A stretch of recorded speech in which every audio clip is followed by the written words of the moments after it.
What is up, everyone, and welcome to episode 14 of the regular season. I'm now. That was Anthony, and we're also, as always, joined by Nate. Hey, What a great start Nate. to the show. Nate. Hey guys, hey, how's everybody doing? Hey. Happy Oh, I'm feeling Wednesday. great. Yes, Wednesday. We are on hump day. What a way to start the show. Let's just throw that out there. Yeah, so it was a weekend. Did you guys have a good weekend? Yes. I did. Yeah. My team was on a bye week. Official one. Oh. Not the first 6 that we had earlier in the season, so. Man, y'all just got the luck of the bye there this time, didn't we? I know. It's crazy. Yeah. Nate, how was your weekend, bud? Didn't Zach Wilson throw 4 picks? I'm sorry, I didn't mean to bring that great. up. It was great. What did he throw? 4 picks? Was it 4? I know Trevor Lawrence did, but we'll talk about that. My Sunday was great because we had the launch season finals for Splitgate, which is completely unrelated to anything sports, but I didn't have to watch the Jets game because my call time was around the time that the game started. So thank God for that. All right. In this house, esports are sports. All right? That's how we work here, and I refuse to hear anything otherwise. I appreciate it. But no, it was a good weekend. I went to a little place called Bank of America Stadium. It was nice. First time I ever seen the Panthers live at home, which was really cool. So I got to go to 3 games this season. It's really cool. But anywho, it's fantasy football playoff time. It's getting serious for a lot of people, but not me this week. Your boy's #1 seed in the Rare Job Sports Fantasy League. I got to buy. I got another buy to figure out what I'm gonna do at tight end. Is it a real buy? It is a real buy. It one of my buys? It is a real buy. I am just sitting back trying to figure out what I'm gonna do at tight end because right now we're rocking Ricky Seals-Jones. Might drop him, pick up T.J. Hawkinson, who I've been switching back and forth between all season. Maybe he can get a touchdown and salvage something. Otherwise, I mean, without a tight end last week, I still scored 155 points, so I'm not too worried about the productivity of my team. Here we go. Anthony, what you got? Well, so I do need some help. So apparently, I made the playoffs. How? And the playoffs starts. So this is a pity one because it's a 10-team league I've been doing for the last 13 years, and they bring in 8 people. So apparently, I'm one of the 8. I'm coming in at a strong. What's my record? 5-9. I did fantastic this season, right? So I'm in the playoffs, so I do need to buckle down. So I do need y'all opinions on some people to play. Okay. If y'all want to do a little different segment for me, we'll so I'll help Anthony get to the semifinals. I don't know if there's any helping you. You might be a one and done. Who we got? Do you mind if I go over my team? Yeah. Sorry. Okay, so let's go. We're going to start with our quarterback, which is Sir Kyler Murray, which I am afraid about. Mm-hmm. So I have Kyler. He's playing against Detroit. For a backup, I do have Jameis backup, Taysom Hill. Mm-hmm. So I do have that, and they're playing against Tampa. Dear God. So my wide receivers are looking like Justin Jefferson, McLaren, and Brandon Cooks. Okay. You see why I'm 5-9. Yep. My bench, I don't really have wide receivers. Okay. So running back, I have Mixon, and I have Swift, who is questionable right now. He's probably not going to play. He's trending towards not playing. Okay. All right. Then, and then I have Hubbard. Hubbard is playing. The only, I mean, obviously you're going to have to play Hubbard over Swift because Swift's likely going to be out. I'd be super worried with Hubbard, though, because he's going up against the Bills defense that's kind of mad that they let the game against Tampa slip away from him. Also, Carolina just looks terrible right now. I can say that because they look just as bad in person as they do on TV. But when it comes to your quarterback, like, I wouldn't touch Taysom against, I mean, in that situation, I wouldn't touch Taysom against Tampa. Even though he is one of our players we're going to talk about here in a second. I'd start Kyler, even without DeAndre. Kyler Murray is, I think, more of a weapon in fantasy football than Taysom Hill will be. The only thing you have to worry about is can can New Orleans get a running game established against Tampa?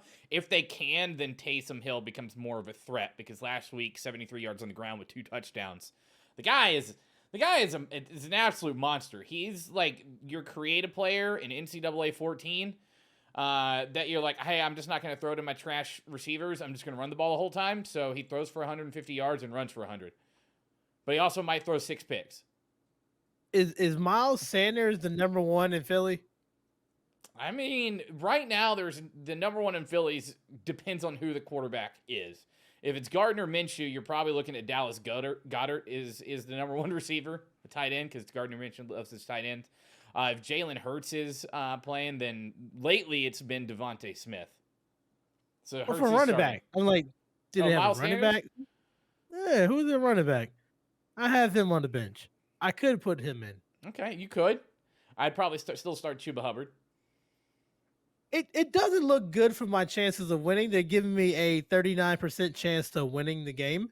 Mm-hmm. And I'm here to prove them wrong. So you'll find out next week if I'm still in the playoffs or not. Yeah. So Sorry, I'd start Chuba Hubbard over Philly's running back. I think Carolina's commitment to the run game with Jeff Nixon at OC is there. You saw it. They stuck with Chuba Hubbard and Amir Abdullah on Sunday. Yeah, I don't know. But yeah, playoff strategy. This comes into it, and Nate, you can talk on this because you turned your season around. It's all about looking at the matchups. This is the only time you're going to look at the matchups. Nate, what? I got bad news for you. Did you make the playoffs? I think, I don't know. I do have another game. I'm not out, so Okay. maybe I'm still in it. So I was 5-9 as well. So I guess they take top 8 for these usually. I'm in 8th place, so I think I might have barely slipped in. I wanted to get in a better spot. I thought I was good. I had James Conner. He's been tearing it up for me. He had a great game. I had Justin Jefferson, who I can rely on. I got Josh Jacobs, but then he had a couple. There's a little fumble-rooski action in there, hurt my points. But unfortunately, I was up against Aaron Rodgers and Devontae Adams on the same team. There was no hope for me. This was another brutal loss because my quarterback, as you may have heard, is Lamar Jackson, who did not have the hottest week of his career playing in that game. So unfortunately. Yeah. Was even if he had scored 30 points, I still would have lost. So shout out to the Packers. They had a great offensive day. Yeah, they did. Yeah, James Conner is going to be a tough one because he is technically the MRI. The idea is that they don't expect too much to come from the MRI and that he should be fine moving forward. We'll see. I don't know that running back situation with Edmonds back it's going to be a hard decision to make when it comes to James Conner. I'm personally sitting him. But I also have James Robinson and Cordell Patterson and Clyde Edwards-Helaire all sitting there. So I get to be a little bit picky with who I'm playing. But not everyone loaded up on running backs like I did. I have one extra receiver and it's Devontae Smith and he's sitting on my bench. So it's an interesting situation for me in fantasy right now. What's up? Fair. I do have one more question. Okay. So I was looking at my defensive options. Please, I just need one of y'all to support what I just did. So what I just did is I'm starting Jacksonville's defense Against? Houston. Not a bad decision. Do you think they can pull off the crazy upset and get me about 25 points? No, absolutely not. You're going to get solid 4 points. Okay. Yeah. Positive. That's all I need. Okay. All right. We're good. But as you guys dive into fantasy playoffs this season, one thing to pay attention to, obviously, who your team's playing against. Like we just talked about Taysom Hill going up against Tampa Bay. If you have another option, obviously you probably don't want to go up against Tampa Bay's defense right now, though Josh Allen did just shred them in the second half of the game Sunday afternoon. I would stay away from some of these tougher defenses if possible. You want to maximize what your players are doing, and if you can shuffle players around, do that. I know ESPN and Yahoo both do a great job in showing you the rankings of the defenses that you're going up against. If you can, try and get against those lower defenses. Unless you have a stud player. Like, if you have Josh Allen, you're going to play him no matter what. Typically, if you have someone like Kyler Murray, you're going to play him no matter what. So just keep an eye on that. The only thing to worry about with Kyler, though, is that DeAndre's out for the rest of the regular season. So that could put a hamper on a lot of plans. But it does look like Kyler's kind of falling into his own. And the only problem really against the Rams, we'll get into this, was more on the coaching side of things. But with that being said, is there anyone left worth picking up? At this point in the season, everyone's either hurt on COVID or has been picked up that's worth a damn. I think the only two players really left that can make an impact in the playoffs is one, Taysom Hill. We just talked about him. But this is a do-or-die situation. If you absolutely need a quarterback that can put up 15-plus points, Taysom Hill's going to be your guy. He's not going to pass a ton because we noticed they scaled back the passing attack against the Jets and only let him throw the ball 21 times. But he didn't throw any interceptions this time. That's great. It's a lot better than the 4 he had the week before. 0 is greater than 4. Or 0 is less than 4. I have a degree in English. I don't know math. But he also had 73 yards and 2 TDs on the ground, adding on top of the 100 yards they had the week before. So Taysom Hill, you're actually throwing in a running back at your quarterback position who's probably going to get you an extra 7 to 8 points passing the ball. So dependent on that, if you need a quarterback, Taysom Hill might be your guy to lead you in the playoffs. Now, when it comes to wide receivers, there's no one left. I scoured a bunch of different leagues, and I looked at rostered percentages, and I went through all these things, and the only person I could come up with was the almost second-half hero for the Bills on Sunday, which is Gabriel Davis. Just put it simply, if you are in a 2-week playoff system, which some leagues are, only top 4 go, so you automatically have your divisional round and then your championship. He's playing Carolina and New England next, that is just wide receiver gold. Unless, of course, Stephon Gilmore's lining up against him for Carolina. Apparently, Stephon Gilmore's now the top-rated cornerback in the league again. Must be nice. Too bad he couldn't win the whole game for us. But also New England giving up a bunch of points to wide receivers this season. And then another point for Gabriel Davis is actually Emmanuel Sanders exited against Tampa. And if the Bills are trying to make a push into the playoffs, I wouldn't see them pushing Sanders hard to return this week, especially because that offense can be dynamic without him, and saving him and getting him healthy for the playoffs. So Gabriel Davis, if you need a wide receiver. Now, when it comes to running back, I didn't put it here, but Dante Foreman is running back of the Titans, is available in more leagues than any other running back that's worth a damn right now.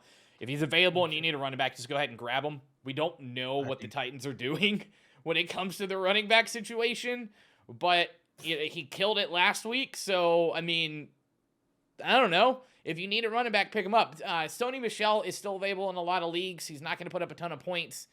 That's unfortunate because he did have that 21-point game 2 weeks ago. So you can go with that. It's the playoffs. Play the players you got. Rely on who you got. If you can't, I'm sorry, you're probably going to lose. Oh, wow. Thanks. The cold reality is there's no glossing this over. No. You're deep in the playoffs. It's a matter of who you drafted, right? Unless you're Mills, of course, who likes to talk a lot of smack after making 50 transactions this season. 50! Damn. I've made 18. And I'm 10-1.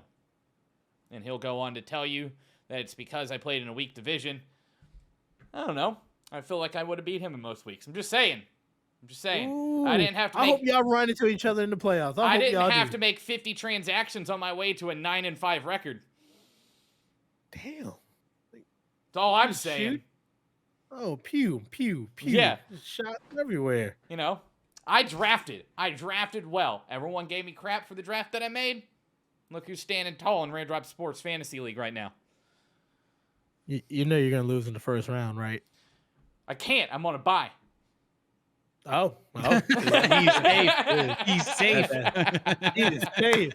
You are safe. That bye is fantastic. Yeah. With that being said, oh God. I swear, if I lose the first game I played playing, I'm just not showing up for the podcast. Y'all can have fun with it. I can't We're gonna show put my a face. screenshot. We're gonna put a screenshot up there. Oh no, This no, is we're great. not. My ranking as the fantasy football expert for the regular season will fade into the abyss. I don't know. I had a winning record. Y'all were both 5-9, so I'll probably hold on to that title. Hey, we're in the playoffs, okay? And No, we I'm go not. for- Nate's in the consolation bracket. I'm in the You're not in the consolation playoffs? bracket. Oh no. What can I No. say? I was a fool to rely on chumps like DeAndre Hopkins and Derrick Henry. I'm such a fool. Just the best players at their position. Yeah, no big deal. Wasn't enough to carry me this year. Maybe next time. That was sad. I thought he was in the playoffs with me. I'll take Brashad Perryman next time, and I'll be in a better place. Derrick Henry couldn't even carry his leg to the end of the season. Damn. Oh. Ooh, ow. Pew. We're just taking shots today. Talking about taking shots, Carolina didn't do any of those in week 14. My goodness. You want to talk about, there's probably not a worse game to go to your first home game of your favorite team ever to go to. It was cool. I got to see Cam Newton. I was 9 rows up. I was within shouting distance of Matt Ryan, and he heard it. Trust me, I got some bad looks from some parents in the area, but it's okay. It's okay. But it's not okay for Carolina. They were disastrous with 3 turnovers. Cam Newton tripping over his own center. PJ Walker deciding, hey, if I just throw this ball down the field, who's going to catch it? And really Matt Rule, again, proving, to me at least, that he doesn't know what the hell he's doing. You can't tell me that PJ Walker, when you're down by, 2 scores, it gives you a better chance to win than Cam Newton. You can't convince me of that. You can't. Feels like they gave up. No, but I was gonna say that feels like whatever. Anytime, like they bring up this stat about Cam and getting benched and stuff, and I'm like, this just feels like they're trying to keep the wheels from coming off the wagon, even if it's already like kind of crashed. I guess like they don't.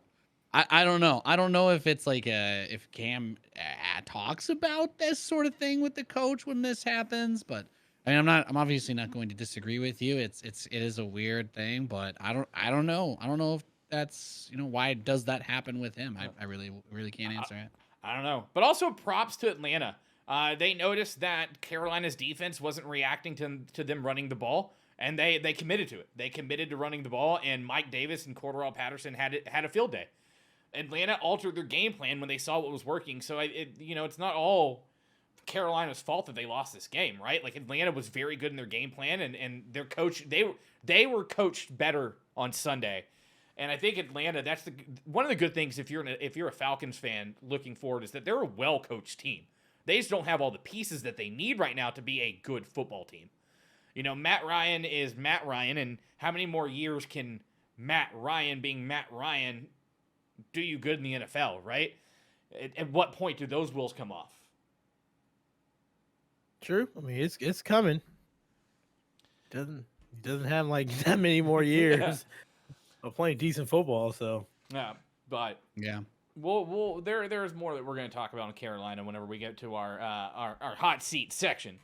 But Dallas Cowboys going against Anthony's word and beating the Washington football team to remain on top of the NFC East. I mean, at this point, Micah Parsons is Defensive Player of the Year, Defensive Rookie of the Year, and it should be in the conversation for MVP. Well, he's not a quarterback, so he's not in the conversation for MVP. Should but be. You are definitely the other 2 accounts completely appropriate. His like that. It is so rare. Like if you talk about a player that can put pressure on a quarterback or put pressure on the running game. You're like, oh, we have like a really good safety or linebacker. But when you have somebody that can play on the line like that and get around the way he does, like it is really something else watching him play. He is absurdly good. I don't remember the last time I got to see a defensive player just take over a game like that, but that's what it felt like. He's a nightmare for offenses. He's like Dallas needs to build their defense around Diggs and him. Those 2, Parsons and Diggs, Dallas has a foundation. That man should never go back to linebacker. He should just stay as a rusher. He is. I watched that game, unfortunately, and yeah, he was just toying with the tackles. The wild thing is that Parsons is not just a great rusher. He's a good linebacker in coverage too. He is a dual threat linebacker. He's like if you took Suggs and Kuechly and made them a singular player, you have Micah Parsons. He is this freak of nature that can play both up and down. And regardless of where he is, you as a quarterback better be paying attention to that guy because he's either going to eat you alive or take the ball away from you. So they're playing good defense. Here, this is my problem. I don't want to sound like a hater, but I do want. There is some concerning things with Dallas. Yes, they're number one in the NFC East. That's not saying a lot.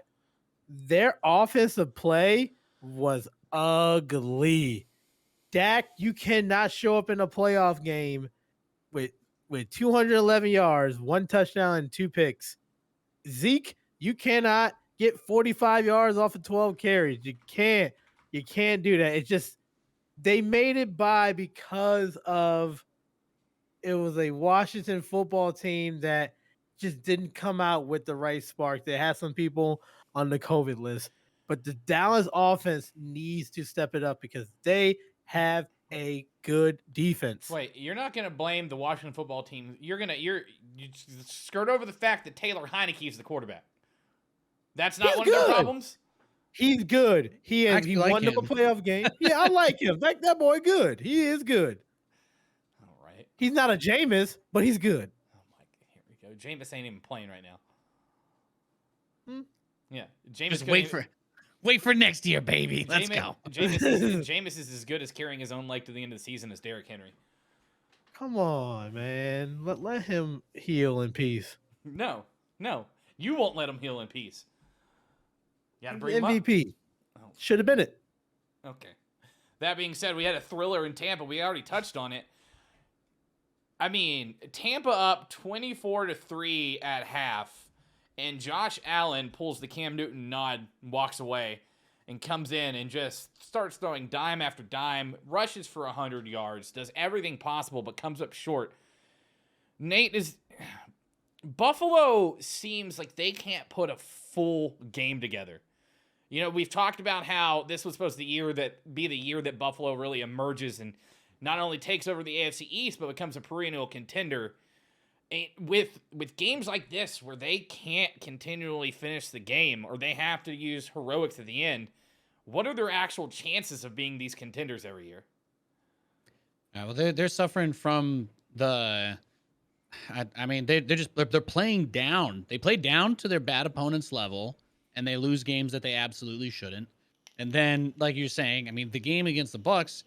First of all, I honestly thought it was pretty cool that they even got it to that point where it would be decided in overtime, because I did think that the Buccaneers were going to end up winning that one a little more handily. But like that's what happens. You know, if the Buffalo Bills had won all the games they were supposed to, we're like really hyped about them going into the playoffs, and then losing this game as close as it was, this would actually increase the excitement for the team. But instead, it's just a reminder that they can push the Super Bowl champions all the way like that. And then still, but when it doesn't count, when the pressure's not on as much, they just kind of flub. And I don't know. That's something either with the way the coaching mentality is going, or some players maybe got something in their heads about the teams that they know are worse than them. You know, there's a reason why trap games happen, and the Bills just kind of fell into a few too many of those, I think, to have that respect that they should have. No, that's fair. I didn't even think about that. But Anthony, for you, what do you think the Bills need to do to really take that next step? Well, if you look at the remaining schedule for the Bills, I got it up right here. So they go to Carolina. No, they're actually at home. Carolina goes to them. Yeah. You see the issues going. You see the issues going on with Carolina. Mm-hmm. Like, you need to win that. That's a game that we can all say confidently that they should win. So that puts you back at 8-6 if you do that. Then you go with the Patriots, Falcons, Jets. let's say the Patriots beat you, or the Patriots already clinch, they don't play their starters. You can win these last 4 games out, and you can make up from the games that you struggle with, and you can go back to being a 10-6 ball game. But the issue is they fall into that trap. They lose to Carolina, and you got a team like Miami that's now 6-7. If they beat the Jets on Sunday, if they beat the Jets on Sunday, then the Bills going to have some problems. But they can bounce back with a good dominating win against Carolina. They can. Mm-hmm. No offense. None taken. Yeah, I mean, they need to, right? That's a game that they should win, especially with all the turbulence in Carolina that's been going on. Like this just comes back to they have the players. They're not as racked by the injuries as these other teams. They have their superstars for the most part in play. And if they lose to Carolina, honestly, I don't think they'll beat New England. I don't know. Bill Belichick, he's summoned some sort of voodoo magic from another dimension, and he's just their team's always going to be good. Atlanta, if that's the like if they're relying on the Atlanta and New York game to get them out, then I don't know. Then you're kind of like terrified because I think they could. I think Atlanta's definitely beatable for them. Jets, they should be able to beat the Jets, but everybody's coming off injury, so it's exactly the kind of weird game where if they play down to that level again and they underestimate, like maybe it gets ugly. I don't know. I don't think the Jets are going to beat Miami this weekend personally. So everything is set up for them. They just have to execute. They have everything they need. They have the talent, but why does it seem like they take their foot off the gas when they're not against the top teams in the league? That's the conundrum for me. Yeah, they got to stop pulling a Dallas and playing down to the teams that they're playing, and they need to play up to the ceiling that they have. I agree wholeheartedly, but I think also some of this falls on the coaching. We've talked about this already on this podcast. Sean McDermott, he gets a lot of criticism for the way that he coaches, and I think it's warranted. There are a lot of conservative plays and conservative coaching decisions that he makes that doesn't benefit that team. And I think if Sean McDermott can get his shit together and he can coach to his ceiling, then I think the Bills can take that next step. But I do agree. The Bills, I would say, have to beat New England to really take that step. They have to. They have to beat Carolina too. They don't have room to say they can sneak into the playoffs. Like you said, the standings and the wild card race. I don't know if y'all looked at it. It's really, really close. If you so Buffalo's sitting at 7-6. You got Cleveland at 7-6, Cincinnati at 7-6.